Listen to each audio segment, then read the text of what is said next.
can hear your dad's voice saying this is like, you always have to think like, the corner or two before. How do you take that approach, which is, kind of where flow comes from? And, a lot of riders, like, you always got to be mindful of what's coming up.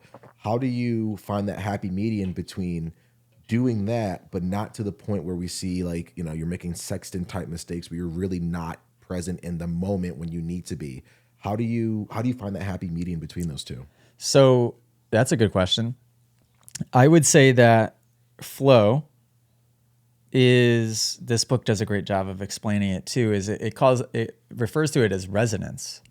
And resonance is when frequencies are matching. And it basically, I think and feel of resonance is like, it's like riding a wave, right? And that's flow. That's when you're in flow. That is only possible when you're in the present. You can't be feeling the stresses of the past or the anxieties of the future. You have to be in complete presence. When you're in complete presence, you unlock infinite creativity because you can access all of what the universe has to offer as far as creativity goes, right? When you're in the past or in the future, you're basically, it's like, what's the term? It's a form of creativity, but it isn't actual creativity. It's like synthetic creativity, for lack of a better word, Yeah. When you're present, you can be creative. And with the creativity comes racing your dirt bike like you're playing a chess match, right? You can ride like Jet and jump through a braking bump section where nobody else saw it, or ride a line that nobody else even knew existed, or be able to think 3 steps ahead of the next person because you're not so self-indulged with what you're doing, like trying to survive.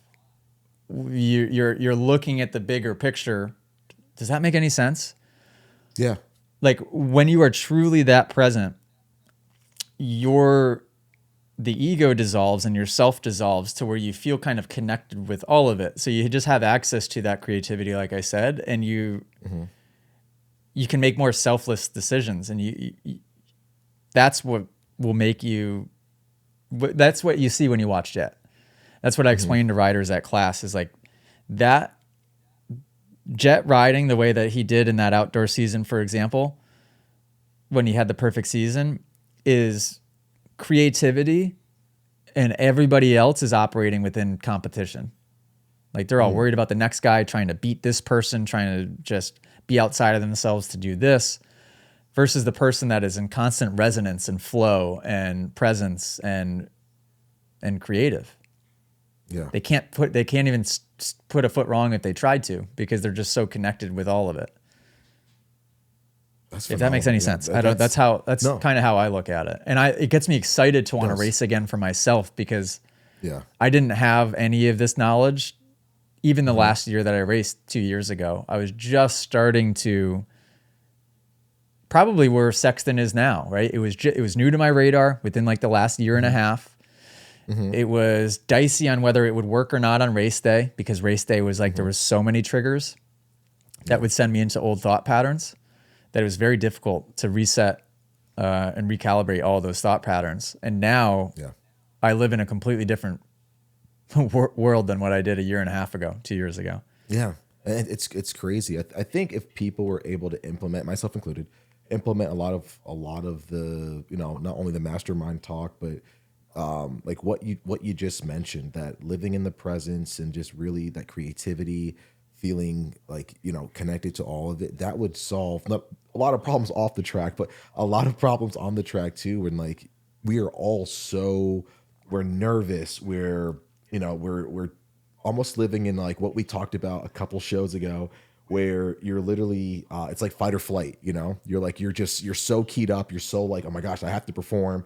I paid a lot of money for this. I have to execute well. Like if we switch that, like that, that paradigm a little bit, like you mentioned, oh man, just how much more fun riding is. Like look at Jet in that perfect season. He looked like he was having a blast. Everyone else was sweating and stressing and like, oh my gosh, how do I get in the podium? And he's like, was out just, driving Miss Daisy, kind of just having a good time. So, Yeah, I think that would enjoying it's it easier too, said than done. like It's properly. enjoying, yes, the enjoyment. Really Yeah. enjoying it. And that can forget about Yeah. racing. Like think about your commute to the grocery store, or walking around your house, going to the Yeah. bathroom in your house, walking in your bedroom in your house. How many times are you wandering through your day judging every inch of the way? Right? You walk outside, it's a little too cold. So you've judged now that it's too cold. It kind of takes away from that experience. As you're driving down the road, you're fixated more on like either you're not getting to your destination fast enough, or somebody got in your way, or maybe somebody called you and it annoyed you. Like it's constant judgment. And when you're judging something, you're not present either. Judgment takes place in the past and in the future as well. If you could really be present in moments, you start to experience how amazing everything is. Yeah. You know, everything. Like you walk around the grocery store and everything seems like you're seeing it for the first time, and it seems amazing. You just have a whole different appreciation for literally everything. If you guys enjoyed this podcast clip and you want to listen to full episodes, you can do so on Spotify and Apple Music. If you want to send in your own video submission, you can join us in the Moto Academy family inside of the Moto Academy app by just going to themotoacademy.com. That's also where you can sign up for a class. Okay, guys, see you next episode.